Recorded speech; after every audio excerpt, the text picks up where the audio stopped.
Bab 13. Menyadari tanpa menilai segala sesuatu. Apakah Anda ingin mengubah dunia?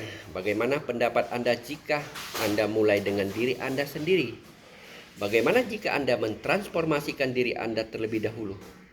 Tetapi bagaimana Anda dapat mencapai hal itu? Dengan cara mengamati, dengan cara mengerti, tanpa Anda ikut campur dan menilai. Karena yang Anda nilai tidak dapat Anda mengerti. Bila Anda berbicara mengenai seseorang, dia adalah seorang komunis. Usaha untuk mengerti berhenti pada saat itu. Anda sudah menempelkan cap, label kepada orang itu. Dia seorang kapitalis. Usaha untuk mengerti berhenti pada saat itu.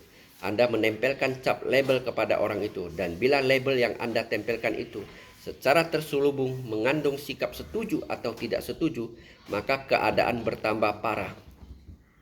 Bagaimana Anda akan dapat mengerti dengan tepat sesuatu yang Anda tidak setuju dan sesuatu yang Anda setuju? Tidakkah semua yang terungkap di atas terasa sebagai suatu dunia baru? Tidak ada penilaian, tidak ada komentar, tidak ada sikap.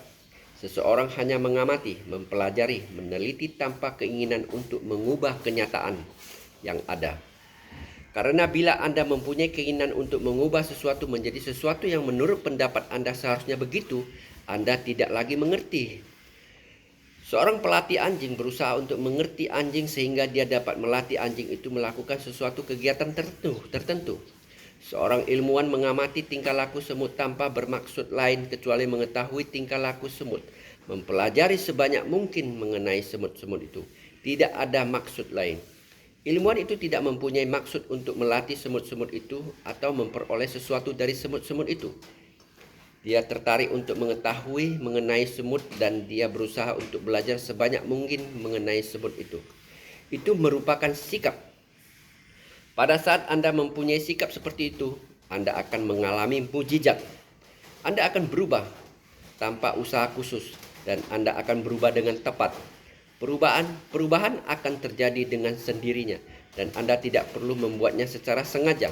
Pada saat penyadaran hadir menerangi kegelapan hidup Anda, maka segala kejahatan akan sirna, segala yang baik akan tumbuh berkembang, dan Anda harus mengalami semua itu sendiri. Tetapi untuk mencapai semua itu diperlukan disiplin pemikiran. Dan bila saya mengatakan disiplin, saya tidak berbicara mengenai usaha untuk disiplin.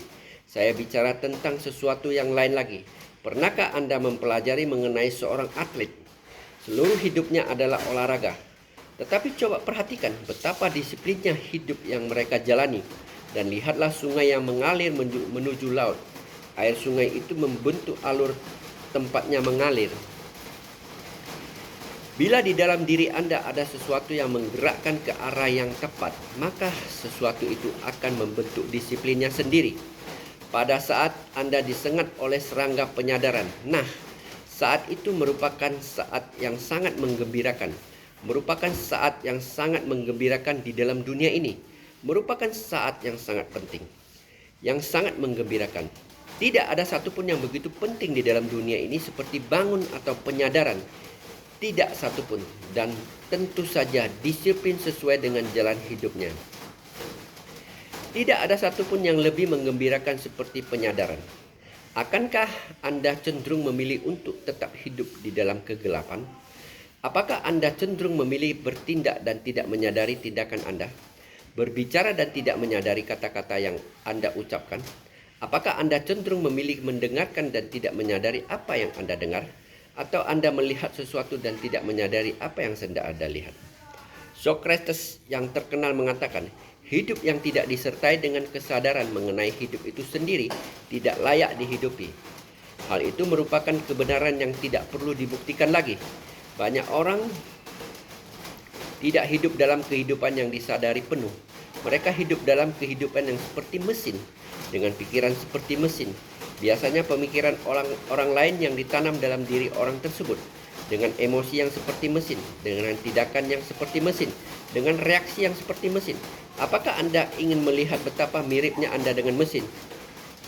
Oh, betapa indahnya kemeja yang Anda pakai. Anda senang mendengar ungkapan tersebut, bukan? Karena selembar kemeja, demi Tuhan, Anda merasa bangga dengan diri Anda ketika Anda mendengar hal itu?